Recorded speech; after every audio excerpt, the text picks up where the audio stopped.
Assalamualaikum warahmatullahi wabarakatuh. Bertemu kembali dengan kuliah online bersama Andi Hermawan.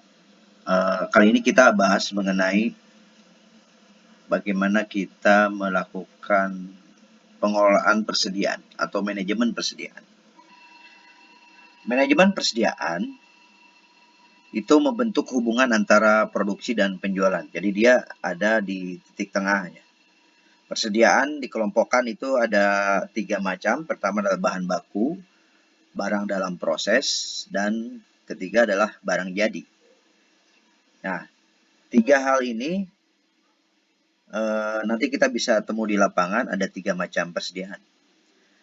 Kesalahan dalam menetapkan persediaan dapat berakibat fatal. Contoh misalnya, persediaan terlalu kecil akan terjadi hilangnya kesempatan untuk menjual atau memperoleh laba. Misalnya distributor, kalau terlalu kecil akhirnya pada sering terjadi kekosongan atau disebut dengan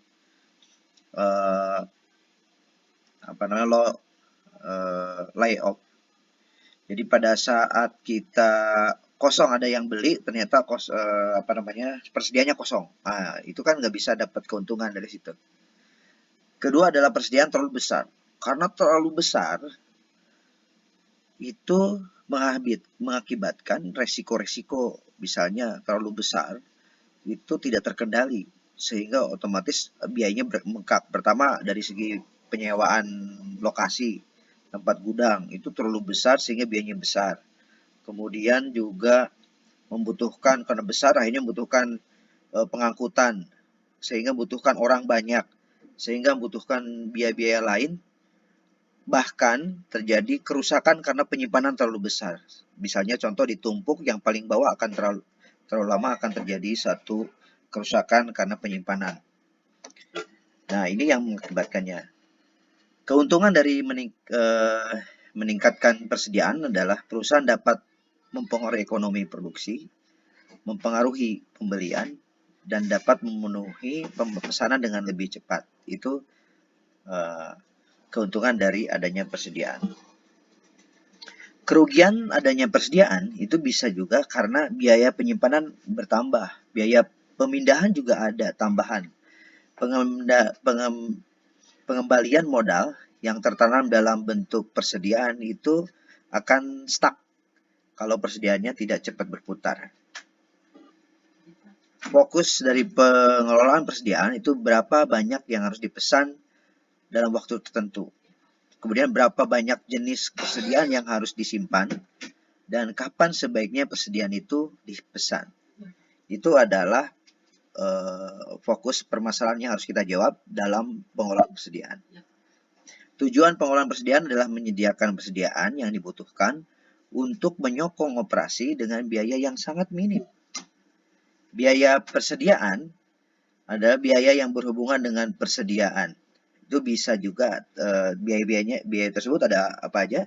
Biaya penyimpanan persediaan, biaya pengadaan persediaan, biaya akibat kekurangan dari persediaan tersebut. Misalnya karena kekurangan akhirnya dia pakai produk tetangga atau misalnya gudang yang lain sehingga terjadi cost tambahan karena pemindahan itu. Nah, biaya penyimpanan persediaan atau disebut dengan carrying cost bersifat variabel terhadap jumlah inventory yang dibeli.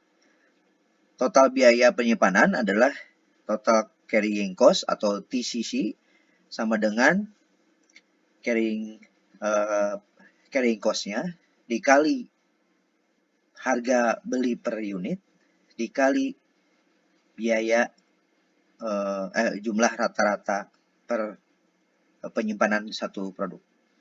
Dan persediaan rata-rata itu sama dengan kuantitas pesanan. Nah, ini ke Q per 2 ya. Atau sama dengan Q itu adalah penjualan tahunan dibagi dengan frekuensi pemesanan. Dibagi 2. Kenapa dibagi 2? Ini rata-rata. Ini kalau kita bidang segi 4 ini, 4, rata-rata penyimpanan itu berkotak sini kan berarti. Nah, ini jadi Q adalah merupakan kuantitas pesanan sekali mesen berapa. Nah, ini kalau misalnya habis, kemudian pesan lagi, kan ini udah 2 kali. Berarti kalau ini berapa rata-rata penyimpanannya? Nah, terus kemudian termasuk biaya penyimpanan carrying cost itu ada apa aja? Sewa gudang, biaya pemeliharaan barang di dalam gudang, biaya modal yang tertanam dalam inventory, pajak, asuransi, dan lain-lain. Besarnya carrying cost dapat diperhitungkan dengan dua cara, berdasarkan presentasi tertentu dari nilai inventory rata-rata, atau berdasarkan biaya per unit barang yang disimpan dari jumlah rata-rata.